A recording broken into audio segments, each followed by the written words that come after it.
I don't even know where to begin. Maybe it's best to start with the lie I told myself for so long, that my husband was my best friend, my biggest supporter, the one person I could trust without question. Maybe I should have seen the signs, but I didn't. Or maybe I chose not to. We met when I was 23 and working the front desk at a local fitness center in Portland.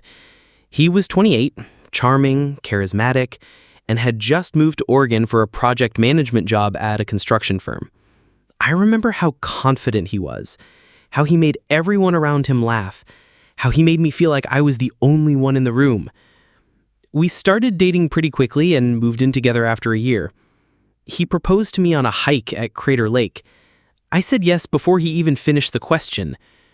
We got married in a small backyard ceremony at my parents' house with just close friends and family. For the longest time, I thought we were one of the lucky ones. The first few years of marriage were normal, some ups and downs, fights about money or chores, but nothing out of the ordinary. We weren't rich, but we were stable. He worked long hours, but I always thought it was because he cared about building a future for us. I was working part-time and studying to get my license as a physical therapist. When I turned 30, I found out I was pregnant. It wasn't exactly planned, but we were both excited. Or at least I thought we were. That was the moment things started to change in ways I didn't fully understand at the time. He started staying out later, saying work was busier than ever. He seemed more distracted, always checking his phone, laughing at texts, but never showing me what they were. I'd ask, "Who's that?" And he'd just brush it off. Just Dan from work or my boss being annoying. I had no reason not to believe him. I was exhausted all the time from the pregnancy, trying to finish my clinical hours, and I needed to believe that he was still the man I married. There was one moment I now realize should have been a red flag. I had just come back from a prenatal checkup. He wasn't home, which wasn't weird in itself, but when I went upstairs, the bed was made differently. Like the pillows were arranged in a way I never do. The window was open even though it had been raining. The house just felt off. But I brushed it off. Maybe I was overthinking things. Maybe the cleaning lady had done it differently. I didn't want to seem paranoid. Around my 7th month, I went on maternity leave. I spent a lot more time at home, resting and preparing for the baby. He started working from home more often too, or so he said. But he always locked the office door when he was inside, which was new. "I'm on calls," he'd say. "Confidential stuff." I wanted to respect his space, so I didn't press. Then I went into labor a few days before my due date. It was chaotic and beautiful. We had a baby girl. He was there the whole time, holding my hand, telling me how strong I was, how proud he was. I cried from the pain, but mostly from joy. We named her Emily. For the next few days, I was in the hospital recovering while he went back and forth between home and the hospital. He brought me snacks, changed diapers, even sang lullabies at night. I thought this was our new beginning. I thought we were bonding in a way we never had before. It wasn't until a week after we got home that I noticed something strange.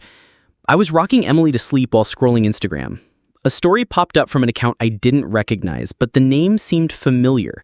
Alyssa M. I clicked it. A boomerang played, a glass of wine, a dimly lit room, and a man's jacket draped over the back of a chair. It was his jacket, that stupid navy blue North Face jacket I had bought him last Christmas. At first, I thought maybe she was just someone from his office and maybe they had a work dinner or something. But then another story played. This time it was a mirror selfie. She was wearing one of his t-shirts. Our bedroom was in the background, the same headboard, the same nightstand with my lamp. The timestamp on the story? The night I was giving birth. My stomach dropped. I felt this strange combination of heat and cold all at once. I put Emily down in her bassinet and kept scrolling. There were more stories from earlier that week, the same room, her laughing in a video, the sound of his voice in the background. My hands were shaking. I clicked on her profile. Private. But her bio said, Seattle, 25, construction admin. Construction! My heart sank. She worked with him. That explained the late nights, the office door, everything. I didn't cry at first. I just sat there staring at the screen, waiting for the world to make sense again. But it didn't. I waited for him to come home. I didn't say anything at first, just watched him move through the house, hold Emily, talk about his day. Then when he asked what I wanted for dinner, I turned the phone around and showed him the story. He froze. Like, completely froze. Didn't even blink. I said nothing, just stared. He finally opened his mouth and said, "It's not what you think." Classic. I didn't scream. I didn't throw anything. I just picked up Emily, walked upstairs, and locked the door behind me. I didn't sleep at all that night. Emily cried a few times, and each time I held her closer than I ever had. I stared at the ceiling for hours, trying to make sense of the betrayal, trying to understand how the man I'd built a life with could look me in the eye while living a double life behind my back. He didn't knock. He didn't try to come up. He knew better, and I needed that space. The next morning, I walked downstairs with Emily, and he was sitting at the kitchen table like nothing had happened. Coffee mug in hand, eyes red, like maybe he hadn't slept either. He looked up when I walked in, opened his mouth to speak, but I raised my hand to stop him. "Is it just her?" I asked. He blinked. "What?" I looked straight into his eyes. "Is Alyssa the only one?" He closed his eyes. That half second of hesitation was all I needed. "I swear, it wasn't serious," he said, like that was supposed to make me feel better. "It was just a mistake. A few times. It started when you were around 5 months pregnant. I was stressed.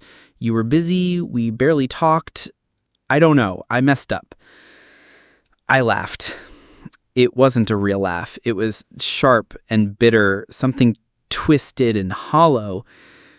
"You cheated on me with someone from work while I was pregnant with your child? And you call that a mistake?" He ran his hand through his hair, stood up like he wanted to reach for me, but I stepped back. "It didn't mean anything," he said. I shook my head. "Then why was she in our bedroom the night I gave birth?" Silence. "You said you were running home to grab the hospital bag," I whispered, feeling like I might throw up. "You were gone for almost 2 hours. That's where you were, wasn't it?" He didn't answer. Didn't need to. That's when the tears finally came. Angry, exhausted, heartbroken sobs that shook me so hard I could barely stand.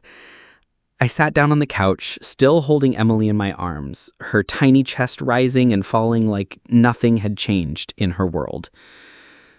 He tried to explain, said it was confusing, that Alyssa was just there, that he didn't love her, that he regretted it immediately. He told me he still loved me, that he wanted to fix things, that he would cut contact, go to therapy, do anything. But the damage was already done. This wasn't just about cheating. It was about betrayal at the most vulnerable point in my life. I had trusted him while carrying our child, believed in him, believed we were a team. And the entire time he was sneaking around with a 25-year-old while I was at home preparing to become a mother. For days, I didn't know what to do. My parents lived 2 states away, and I didn't want to pack up a newborn and drive across the country. I didn't want to stay in the house either. So I moved into the guest room. We coexisted, barely speaking. He kept trying to apologize, bringing flowers, cooking dinner, saying he'd changed. But every time I looked at him, all I could see was her face in our bed. I went through his phone one night while he was sleeping. I knew it was wrong, but I needed to know everything. The texts were still there. Old ones. Flirty ones. Nudes. Her saying things like, "I wish you didn't have to go back tonight," or "When will she find out?" She knew about me. She knew. And still she stayed. But there was something worse. A video. He had filmed her in our bed. A short clip. Her laughing, the camera jerking slightly, his voice saying something stupid in the background. That was it. The final nail. I copied everything, sent it to my email, saved it just in case. And then I took Emily and drove to my sister's house 2 hours away. I didn't leave a note, didn't say goodbye. He blew up my phone for days. Calls, messages, voicemails, crying and begging. Please come back. Let's fix this. I love you. Please don't take her away from me. But I couldn't. Not now. Not after what I saw. I stayed at my sister's for nearly 2 weeks. She gave me her spare bedroom, helped me with Emily during the nights, made me tea when I couldn't sleep. She didn't ask too many questions at first, just held me when I cried and told me I was strong even when I felt like I was dissolving. Eventually, I told her everything. The affair, the Instagram story, the video.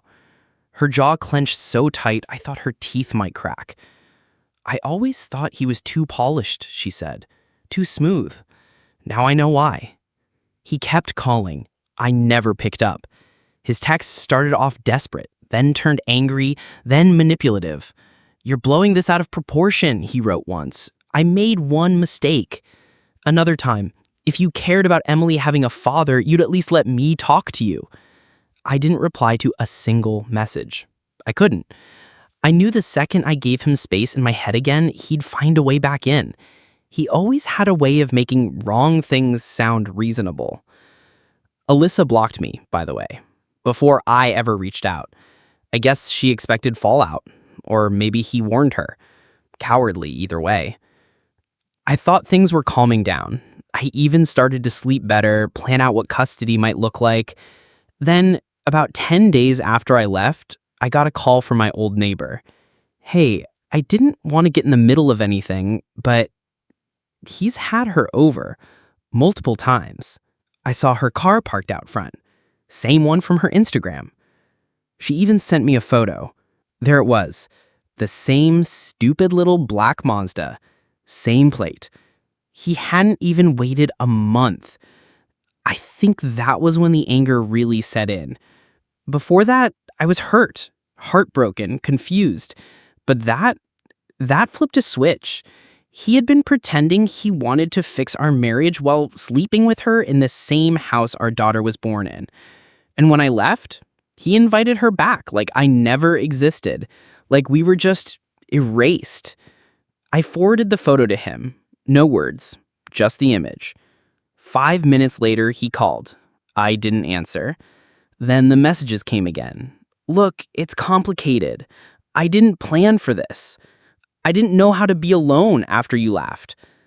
That last one made me laugh out loud. He didn't know how to be alone? I had just given birth. My body still hurt. I was bleeding, exhausted, sleepless, and I was holding it all together for our daughter while he was complaining about being alone. My lawyer helped me file for legal separation. I had copies of the texts, the screenshots, the video. More than enough for my case. I didn't want to play dirty, but I wasn't going to play soft either. Not anymore. And just when I thought nothing else could shock me, something did. One night, around 2 a.m., Emily finally fell asleep after hours of crying. I sat in the living room scrolling mindlessly, just trying to stay awake. I don't even know why I opened Instagram. I had already blocked Alyssa, but I checked her company's page out of curiosity. HR had posted a picture from some employee dinner party. A bunch of people smiling. Him. Her. Standing close together. She was holding a wine glass. His hand was on her waist. The post was dated 2 weeks before I gave birth. So it didn't start when I was 5 months pregnant. He'd been lying even about when it began. There's a difference between a few months and nearly a year. A difference between a one-time mistake and a fully developed relationship with public photos. He had built something with her. Behind my back, while I was counting kicks and shopping for baby monitors and folding tiny socks. He had already checked out of our life. He just didn't have the balls to admit it. I stared at that photo for a long time, and I realized something. I didn't even want him back. Not really. What I wanted was the version of him that never existed, the man I thought I married, the man who held my hand at the altar and whispered promises he never meant. That man was gone before I ever knew it. I moved into a small 2-bedroom apartment on the other side of town.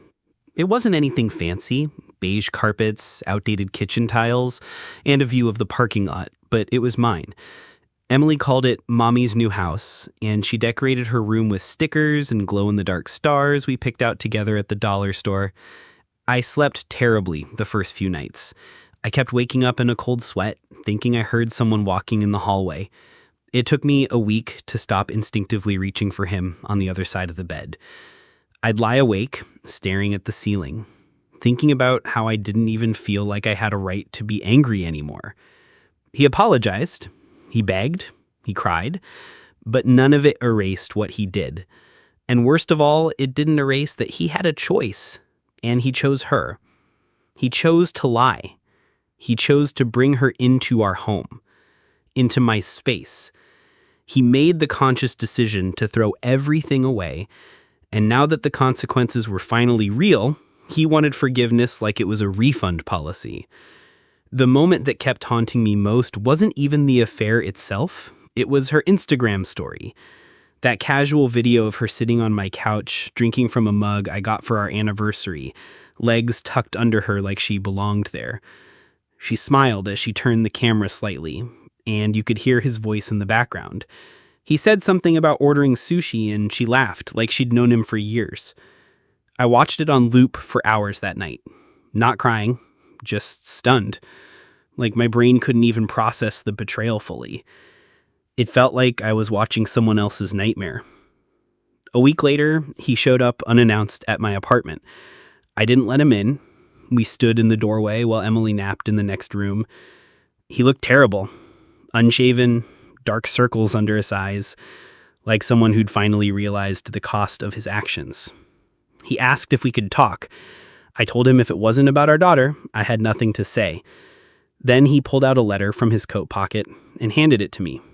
I took it reluctantly. That night, after Emily was asleep, I sat on the floor and read it. It was 3 pages long. He wrote about how he hated himself for what he did, how he wished he could take it back, how he'd been lonely, how he felt disconnected during my pregnancy, how Alyssa had filled a void. He used those exact words, filled a void, as if that somehow made it less disgusting. He said he didn't bring her to the house out of disrespect, but because he was desperate to feel normal again. He said he panicked when I gave birth because he didn't know how to connect with me anymore. I stopped reading after that, folded the letter up neatly, and slid it into a drawer I never planned to open again. The next morning, I dropped Emily off at daycare and drove to the lake near my parents' old house. I sat in the car, staring at the water, thinking about how many lies a person could tell before they stopped being a person you knew. I wasn't perfect. I had moments of distance, exhaustion, silence, but I had never disrespected him. I had never let someone else walk through our bedroom. I had never kissed another man while wearing my wedding ring. That's the thing people don't get about betrayal. It's not the act itself, it's the unraveling of everything you thought was real. It's realizing the person you trusted with your body, your secrets, your life, they were capable of this all along. He texted me that afternoon, asking if I'd read the letter. I didn't reply. The silence felt better than trying to explain that some wounds don't heal with words. That night, I had a dream. I was back in the hospital, holding newborn Emily. He came in with flowers, smiling, kissing my forehead. Everything was warm and golden and full of love. Then the nurse walked in and handed me a phone. "Check her Instagram," the nurse said. And when I looked at the screen, it was Alyssa, sitting on my bed, holding Emily. I woke up in a cold sweat. The next day, I made an appointment with a therapist. I needed someone to help me crawl out of the mental fog. Someone who wouldn't judge me for still loving parts of him or for hating myself for that love. I needed someone who would help me figure out how to be a mother without falling apart every night after bedtime stories. In therapy, I started to realize I had been slowly disappearing for years, that the affair was just the final blow. The truth was, I'd been pouring so much into our marriage, into being the good wife, the patient mother, the understanding partner, that I forgot I was a person too. My life had revolved around his schedule, his needs, his career, And now that he was gone, there was finally space for me, but I didn't even know who that was anymore. I began journaling. Small thoughts at first, then full entries. I wrote about the first time we met, our first kiss in his shitty college dorm, our wedding day, the day I found out I was pregnant, the day I realized I didn't trust him anymore. Then I wrote about the day I let him go. Not with a fight, not with a dramatic speech, just quietly, fully, with no desire to save what we had. That day wasn't today, but I knew it was coming.